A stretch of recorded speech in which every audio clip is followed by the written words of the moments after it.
Hello dear student, welcome. तो foreign currency, foreign exchange, accounting standard, तो ख़तरनाक समय अब इसको प्यार मोहब्बत में सॉल्व करते हैं। तो मैंने नाम भी अच्छा वाला लिखा हूँ। विराट ने क्या क्या गुड्स को एक्सपोर्ट किया, क्या किया, किसको माल बेचा है, स्मिथ को। तो पहले चेक करना है फॉरेन करेंसी में अकाउंटिंग स्टैंडर्ड 11 में कि ये इंपोर्ट वाला समय कि एक्सपोर्ट वाला समय। तो ये एक्सपोर्ट वाला समय। एक्सपोर्ट का मतलब होता है माल बेचना। तो हम लोग कुछ भी माल बेचेंगे तो पैसा आएगा कि जाएगा, आएगा। तो ये एक्सपोर्ट है, मतलब पैसा लेने वाला है। और इसके पहले भी सब अपलोड कर दिया हो। ये यहाँ तुम्हारे लिए रूल बना के रखा है। तो एक्सपोर्ट में पहली एंट्री क्या आएगी भाई, बोलो, पार्टी टू सेल्स। क्या आएगा? तो अपन कौन है, इंडिया वाले, मतलब विराट का नाम ऊपर आएगा। और कभी इसको गुड्स एक्सपोर्ट किया था, 5 जनवरी, मतलब 2021 को माल बेचा था 5 जनवरी। ओके, तो कितने का माल बेचा? 10 लाख। कितने का? और 10 लाख उधारी में बेचा, ठीक है। और जब बेचा तो रेट कितना था? 68। रेट कितना था? 68। ये 68 तुम्हारा मेन रेट हो जाएगा। इसको ओपनिंग रेट बोलेंगे। क्या बोलेंगे? और जो 31 मार्च वाला है उसको क्लोजिंग रेट बोलेंगे। उसका सीन बाद में देखेंगे। चलो आ जाओ। फर्स्ट एंट्री क्या आएगी, बोलो? Party to sale. तो पार्टी का नाम क्या है? स्मिथ। ऊपर आएगा विराट, नीचे सब जगह स्मिथ आएगा। पार्टी बोलो तो स्मिथ अकाउंट, मतलब जो भी नाम रहेगा कंपनी का डालने का। टू सेल, सेल के लिए कैसे लिखेंगे? Export cell. क्या लिखेंगे? कितना का माल बेचा? 10 लाख। और जिस दिन बेचा था उस दिन रेट कितना था? 68। तो 10 लाख को 68 से क्या करेंगे? मल्टीप्लाई। तो कितना आ जाएगा? 68 लाख। कितना आ जाएगा? 68 लाख। हम लिखेंगे being goods sold on credit. क्या लिखेंगे? Being goods sold on credit. So simple है ना। अब वो 10 लाख का पेमेंट अपने को 4 टुकड़े में आ रहा है। तो हम लोग माल बेच रहे हैं ना, तो पैसा आ रहा है। माल बेच रहे तो पैसा। तो ये चारों एंट्री है ना, पहले डेट डालता हूँ। एक एंट्री आएगा 16/2 को आएगा, ठीक है। एक एंट्री 16/2 को आएगा। एक आएगा 16/3, 16/3 को आएगा। एक एंट्री 16/4 और 16/5 है ना। तो 16/4 नहीं आएगा, 31 मार्च आएगा। क्या आएगा? 31 मार्च। ईयर एंड होता है ना भाई। ये दो एंट्री ईयर एंड के बाद है भाई। ये दो एंट्री किधर है? ईयर एंड के बाद है। इधर कुछ झोल झाल होने वाला है, तो वो बाद में आएगा। एक आएगा 16/4 आएगा और एक आएगा 16/5 आएगा, ठीक है। अब चारों एंट्री में ना भाई कॉमन रहेगा, पैसा आएगा पार्टी जाएगा, पैसा आएगा पार्टी देगा। बैंक टू पार्टी बोलो। क्या लिखेंगे? Bank to party, bank to party, bank to party, bank to party, चारों एंट्री में। तो अपने पास पैसा आ रहा है तो हम क्या करेंगे? बैंक अकाउंट को डेबिट करेंगे टू पार्टी। क्या लिखेंगे? पार्टी का नाम क्या है? स्मिथ है। टू स्मिथ लिखेंगे, ठीक है। अब तुम्हारा सवाल पैदा होता है, इधर आ जाओ। तो कितना आ रहा है? 40 लाख आ रहा है, सॉरी 4 लाख आ रहा है। कितना आ रहा है? 4 लाख। अपने को कितना लेने का था? 68। कितना लेने का था? और पार्टी कितना दे रहा है? तो कम दे रहा है कि ज़्यादा दे रहा है? तो पैसा ज़्यादा आ रहा है ना, तो फ़ायदा हो गया। क्या हो गया? तो जो भी फ़ायदा होगा एफ किधर रहेगा? नीचे। और लॉस होगा तो एफ किधर रहेगा? ऊपर। तो एफ को बोलेंगे foreign exchange fluctuation. Foreign exchange fluctuation. तो पार्टी से कितना आ रहा है? 4 लाख आ रहा है। और लेना कितना था? 68। लेना कितना था दोस्त? 68। वो 69 दिया, मतलब 1 रुपये का फ़ायदा हो गया। तो अभी कैसे लिखेंगे अमाउंट मालूम है क्या? तो 4 लाख सब जगह लिखेंगे। कितना लिखेंगे? 4 लाख, 4 लाख, 4 लाख।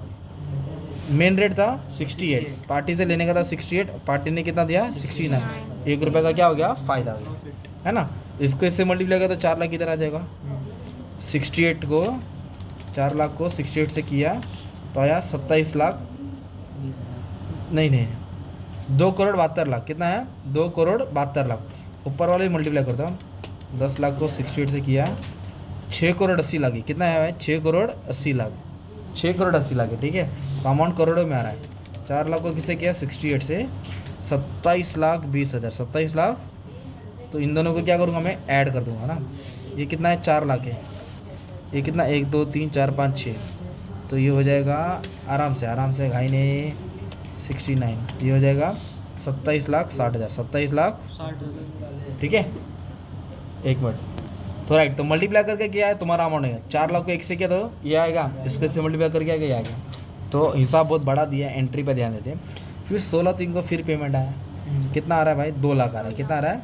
लेना कितना था? 68। और दिया कितना? तो 2 रुपये ज़्यादा हो गया, फ़ायदा हो गया। तो पहले लिखेंगे बैंक अकाउंट डेबिट। क्या लिखेंगे? पैसा आ रहा है। और पैसा कौन दे रहा है? पार्टी दे रहा है। कौन दे रहा है? Smith limited. और फ़ायदा हो गया ना, तो एफ किधर रहेगा? नीचे आएगा। और पार्टी से कितना आ रहा है? 2 लाख आ रहा है। कितना आ रहा है? तो इधर लिखेंगे 2 लाख, 2 लाख, 2 लाख। अब पार्टी से अपने को लेने का था 68। कितना लेने का था? और पार्टी ने कितना दिया, 70। तो 2 रुपये एक्स्ट्रा है ना, फ़ायदा हो गया। 2 2 जा 4, ये हो जाएगा 4 लाख। ये कितना हो जाएगा, 4 लाख। अब 2 लाख को 68 से मल्टीप्लाई करेंगे तो 13,60,000 है ना। 1,36,00,000, 1,36,00,000। 2 लाख को किससे करेंगे, 70 से, तो 1,40,00,000, 1,40,00,000। ठीक है। अब ये 2 एंट्री है ना, अभी नहीं पास करेंगे, क्योंकि देखो ना 16 मार्च के बाद डायरेक्ट अप्रैल आया ना यार, 4 बोले तो अप्रैल होता है, तो अप्रैल के पहले एक डेट आता है ना 31 मार्च, क्या होता है, 31 तो 31 मार्च को ईयर एंड हो गया, क्या हो गया, तो ईयर एंड की 2 एंट्री आएगी। तो पहली एंट्री क्या आएगी, ओपनिंग माइनस क्लोजिंग। कौन सी एंट्री आएगी, opening rate minus closing rate. Okay, तो पहले ओपनिंग रेट कितना था, 68 ओपनिंग रेट, और 31 मार्च को रेट कितना हो गया, 65 दिया है। मतलब पहले आपको 65 मिल रहा था, अब 65 मिलेगा। पहले सॉरी 68 मिल रहा था, अब कितना मिलेगा, 65। तो 3 रुपये कम मिल रहा है। देखो ना, इसको इससे माइनस करो, 3 रुपया क्या हो रहा है, कम हो गया ना, 3 रुपया क्या हो गया, कम, तो लॉस हो गया, राइट। तो 3 रुपये को किससे मल्टीप्लाई करेंगे, जो पेमेंट पेंडिंग है, जो पेमेंट, तो दोनों पेमेंट पेंडिंग है, 2 और 2 कितना हो जाएगा, 4 लाख, 2 और 2 कितना हो जाएगा, तो उसको मल्टीप्लाई करेंगे 12 लाख आएगा, है ना। दोनों को ऐड करना है और इससे क्या करना है, मल्टीप्लाई। कभी कभी एक पेमेंट पेंडिंग रहेगा तो एक से ही मल्टीप्लाई करना है, अभी तो दोनों पेमेंट पेंडिंग है, तो दोनों को क्या करूँगा, ऐड करूँगा। तो ओपनिंग माइनस क्लोजिंग, मतलब रेट कितना हो गया, 68 से कितना हो गया, 65, तो कितना डिफरेंस आया, 3, और कितना पेमेंट पेंडिंग है, 4 लाख, तो 4 लाख से क्या करूँगा मैं, मल्टीप्लाई, तो 12 लाख का क्या हुआ, लॉस हुआ, क्या हुआ, और मैंने क्या, कभी भी लॉस होएगा तो एफ डेबिट होएगा, कभी भी लॉस होएगा तो एफ क्या होएगा, डेबिट, क्योंकि अपना क्या हो रहा है, ईयर एंड में लॉस हुआ है।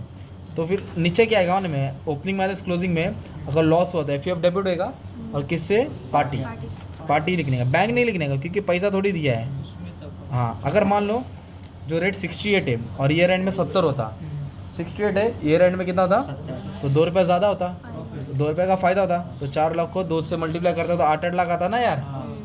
अब कैल्सी वाली एंट्री आएगी, कौन सी आएगी, क्रेडिट वाला प्लस होएगा, डेबिट वाला माइनस। तो कैल्सी बोलेगा तो प्रॉफिट एंड लॉस में नहीं होगा, कौन है, अगर फ़ायदा में आंसर आया तो ये वाली एंट्री आएगी, लॉस में आया तो ये एंट्री आएगी। तो अमाउंट कैसे निकालेंगे, आ जाओ। तो जहाँ जहाँ आपका एफ है ना, वो प्लस और माइनस होएगा, तो इधर एफ नहीं, इधर देखो क्रेडिट में ना, तो क्रेडिट वाला क्या करेंगे, प्लस करेंगे, तो ये है 4 लाख, कितना है, 4 लाख प्लस होएगा। इधर एफ किधर है, क्रेडिट में, तो ये भी 4 लाख क्या आएगा, प्लस होएगा। और इधर किधर है, डेबिट, इधर किधर है, 12 लाख है ना भाई, तो डेबिट 12 लाख क्या होएगा, माइनस। तो आंसर प्लस में है कि माइनस में है, तो कैल्सी वाली एंट्री जब पास करेंगे तो प्रॉफिट एंड लॉस को याद करना है, किसको याद करना है, आंसर माइनस में मतलब लॉस, तो लॉस में पीएनएल को डेबिट करेंगे, किसको डेबिट करेंगे, प्रॉफिट एंड लॉस, क्योंकि एफईएफ का बैलेंस ईयर एंड में पीएनएल में ट्रांसफर होता है। और किसका पैसा ट्रांसफर किया है, एफईएफ का, मतलब कैल्सी में प्रॉफिट एंड लॉस मेन है, क्या मेन है। अगर मान लो आंसर प्लस में आता, सपोज 1 लाख प्लस में है, तो एंट्री रिवर्स होती है ना भाई, क्या होता, अगर लॉस हो रहा है तो पीएनएल ऊपर है ना, तो फायदा होता तो पीएनएल किधर आता था, नीचे आता था, है ना। प्रॉफिट एंड लॉस को क्रेडिट करता है अगर आंसर किस में आता, प्लस में आता, पर हमारा आंसर किस में आया, माइनस में आया, ठीक है। अब ईयर एंड हो गया, तो कितना आया अपने को फ़ायदा, 4 लाख, कितना है, 4 लाख का लॉस हुआ। अब ईयर खत्म हो गया, अब नेक्स्ट अपने को क्या आ रहा है, पेमेंट आ रहा है ना, तो नेक्स्ट पेमेंट कितना आ रहा है, 2 लाख आ रहा है। कब आ रहा है, 16/4 को आ रहा है, कितना आ रहा है, तो अब इसको भूल जाने का, अभी मेन रेट तुम्हारा कौन है, 65, नया साल से ये रेट रहेगा, तो अपने को लेना कितना था माने में, 65, और आया कितना, 67, तो 2 रुपया फ़ायदा हो गया। तो पहले एंट्री लिखेंगे, पैसा आ रहा है, राइट, क्या लिखेंगे, और पार्टी दे रहा है, पार्टी का नाम क्या है, स्मिथ। ओके, इधर भी सेम एंट्री आएगी, पैसा आ रहा है, पार्टी दे रहा है ना यार, चारों में एंट्री सेम आएगी ना। हाँ, पर इधर फ़ायदा हो गया ना अपने को, तो एफ किधर रहेगा, नीचे आएगा, है ना, क्रेडिट में आएगा ना 2 एफ। कितना आ रहा है, 2 लाख आ रहा है, कितना आ रहा है, 2 लाख लिखेंगे। तो पार्टी से लेना था 65, न्यू रेट है ना अभी, ये न्यू हो जाएगा तुम्हारा 65, और पार्टी ने कितना दिया, 2 रुपये क्या दिया ज़्यादा, 2 2 जा 4। अभी 2 लाख को क्या करूँगा, 65 से मल्टीप्लाई करूँगा, 1,30,00,000, ये हो जाएगा 1,34,00,000, सिंपल। फिर इसके लिए एंट्री पास करेंगे, लेना कितना है, 65, 16/5 मई को आ रहा है 2 लाख, 65 आ रहा है, मतलब ना प्रॉफिट ना फ़ायदा आ रहा है ना, मतलब ना ज़्यादा आ रहा है ना कम, तो एफ नहीं आएगा, F no profit no loss ना, समझा। 65 था, 65 है, तो नो प्रॉफिट, पैसा आ रहा है, पार्टी दे रहा है, कितना आ रहा है, $2 लाख, कितना आ रहा है, कितना दे रहा है 65, इधर लिखेंगे 13 लाख, तो 1 करोड़ 30 लाख, 1 करोड़ 30, हाँ सिंपल। फिर से 31 मार्च की एंट्री आएगी, और कौन सी एंट्री आएगी, कैल्सी वाले की। कौन सी आएगी, क्रेडिट वाला प्लस होएगा, डेबिट वाला माइनस होएगा। सबको नहीं लेने का, नया साल से लेने का है, इधर से, है ना।